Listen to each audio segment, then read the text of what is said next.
So last video I introduced myself, my interest in the footwear industry, and how I learned how to make shoes. In this video I will go a little more in depth into my material selection. So I stopped eating meat when I was in Milan, Italy. That's kind of what inspired my material selection. I had been in Berlin for the week before, and I was just around a bunch of vegans and vegan influences, so like the idea was kind of just floating around in my head.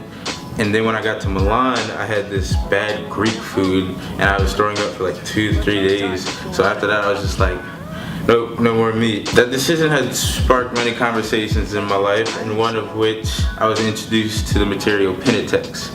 I did some research on it, and it turned out to be aesthetically pleasing as well as a practical alternative to leather. I learned in Milan that timing is everything when it comes to trends, and I believe we're coming upon a time where alternative, eco-friendly solutions to leather will be widely accepted and sought after. Since submitting my initial application, rap mogul and filmmaker RZA has announced plans for his brand to produce and sell vegan wallets made out of this Pentex material. Puma has played with it, Adidas has played with it, but nobody has really capitalized on it in a way that acknowledges the market that is being established. Materials that I feel complement Pentex are hemp fibers, areoprene, organic cotton, and natural rubber or recycled rubber. Recycled rubber is another material that I feel passionate about using in my creations. While in Berlin, Ashley and I were the last visitors walking around the Panamera trade fair at Berlin Fashion Week.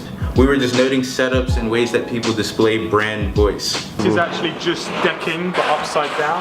Decking that you use outside, normally for outdoor gardens and things. While walking around, we saw this guy breaking down his set with a bunch of shoes. So naturally, I walked over there and started talking to him. As I'm explaining my story and telling him what my goals are, my beliefs, his eyes just start filling with excitement, and he cuts me off and starts telling me about his brand and all the ways he can help me and just wanting to be involved in my progression. So he explains some of the social differences between business in Portuguese manufacturers and business in America, and tells me that he's been working closely with a Portuguese manufacturer in creating recycled rubber cup soles. He offers to supply me with these soles. We exchange information and part ways. I haven't made it out to Portugal yet, but maybe after this Pensole competition I'll get out there. My favorite part in the material selection process is thinking around the different applications of each material. For instance, my favorite material is stingray leather.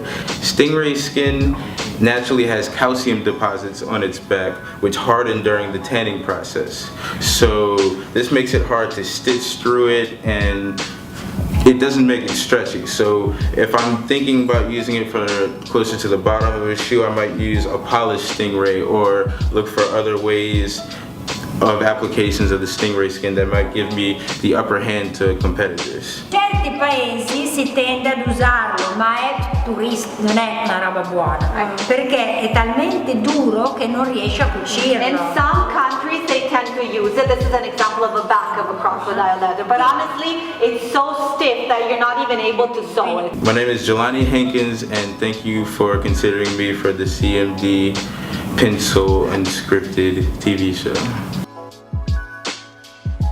My apologies for interrupting you, sir, but your time with Gohanan is up now.